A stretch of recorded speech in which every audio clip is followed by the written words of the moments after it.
प्रसिद्ध कहानीकार मुंशी प्रेमचंद जी की कहानी बूढ़ी काकी सारांश सुनाने जा रही हूँ।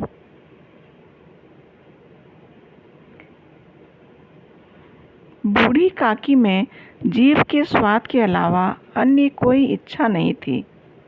उसे विधवा हुए मात्र 5 वर्ष का समय बीता था।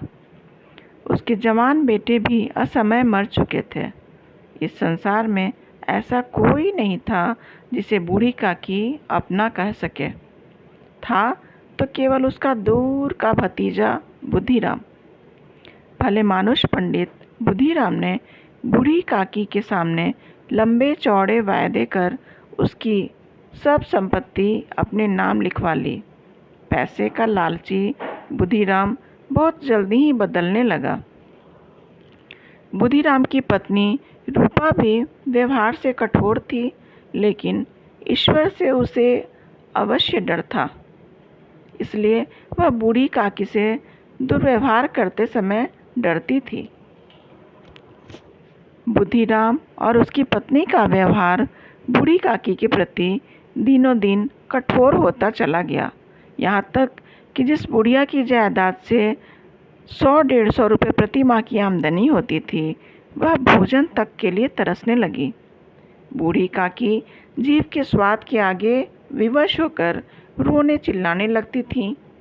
हाथ पैरों से लाचार बुढ़िया जमीन पर पड़ी रहती और अपने प्रति उपेक्षा भरे व्यवहार पर चीखती चिल्लाती। बुद्धिराम के दोनों बेटे भी उसे चिढ़ाने परेशान करने में खुश होते थे। यहाँ तक कि वे दोनों उस बुढ़िया के ऊपर अपने मुंह का पानी भी उड़ेल देते थे।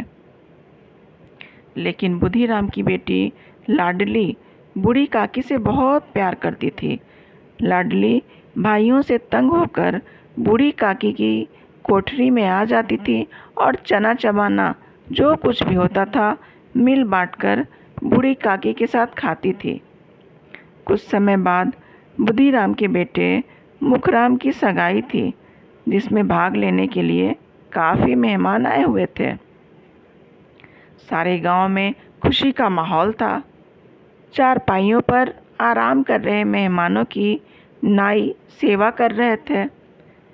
कहीं भाट प्रशंसा में यशगान कर रहे थे। रूपा को भी औरतों से फुर्सत नहीं थी। दौड़ दौड़ कर इधर से उधर भाग रही थी। हलवाई भट्टियों पर काम कर रहे थे। कहीं सब्जियां पक रही थीं तो कहीं मिठाइयाँ बन रही थीं। खाना पकने की सुगंधी सारे घर में फैल चुकी थी। भीतर ही भीतर बूढ़ी काकी का मन भी ललचा रहा था, परंतु वह सोच रही थी कि अब उसे भरपेट भोजन भी नहीं मिलता तो मिठाई और कचौड़ी कौन खिलाएगा।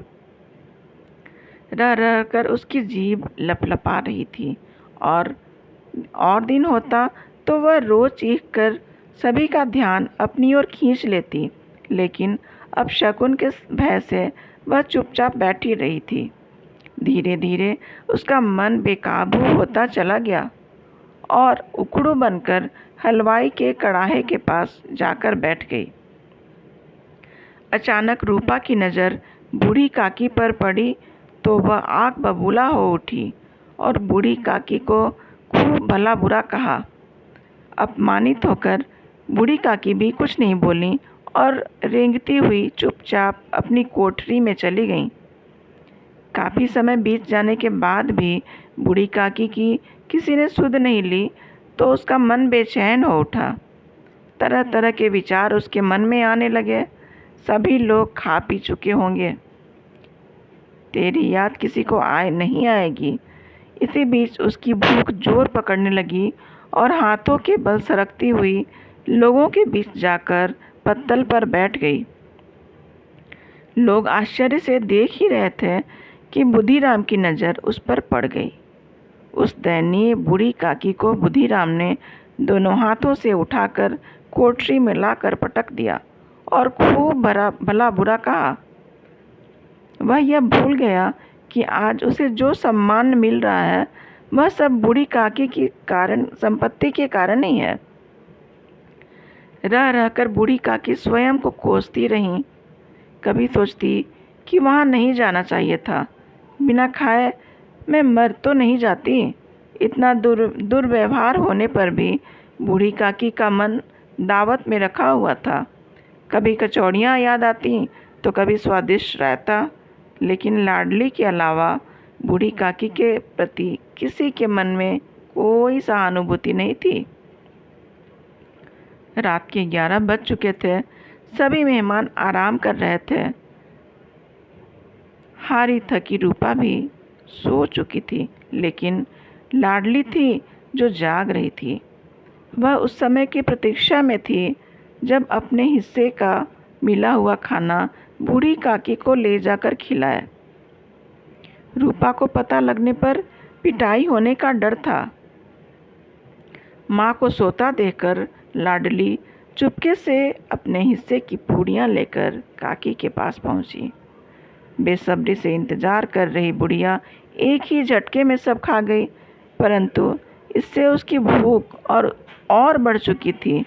उसने लाडली से मेहमानों के सामने भोजन करने के स्थान पर ले चलने को कहा, परंतु वहाँ पड़े टुकड़ों को चुन चुन कर खाने के बाद भी उसकी भूख नहीं मिटी। अंत में उसने लाडली से जूठी पत्तलों के पास ले चलने को कहा। इसी बीच रूपा की आंख खुल चुकी थी। लाडली को अपने पास न पाकर रूपा ने इधर उधर देखा तो वह पत्तलों के पास खड़ी थी। रूपा बूढ़ी काकी को पत्तलों की जूठन चाटते देखकर आत्मग्लानि एवं पश्चाताप से भर उठी। आज उसे अपने किए पर भारी पछतावा हो रहा था। उसकी सोई आत्मा जाग उठी थी। आज उसने बूढ़ी काकी को धमकाया नहीं, अपितु उठकर साथ चलने को कहा। उसने सोचा, जिस बुढ़िया की जायदाद से हमें इतनी आमदनी हो रही है, उसके लिए मैं भरपेट भोजन भी नहीं दे सकी।